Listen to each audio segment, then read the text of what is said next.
Assalamu Walaikum. Hello friends, how are you? Welcome back to my another video. In this video, I am going to show you how to put a top border on every row in Microsoft Excel. Let's get started. At first, you have to open your Excel workbook. Now we want to put top border on every row. At first, select a row. Then go to the home menu. Select the border drop down menu. Choose top border. Then select the next row and applying the same process.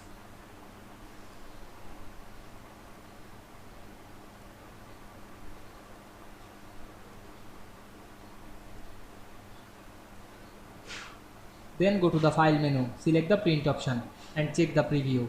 We can see we put a top border on every row in Excel easily. I hope you enjoyed my video. Please like, comment, share and subscribe my channel. Thanks for watching.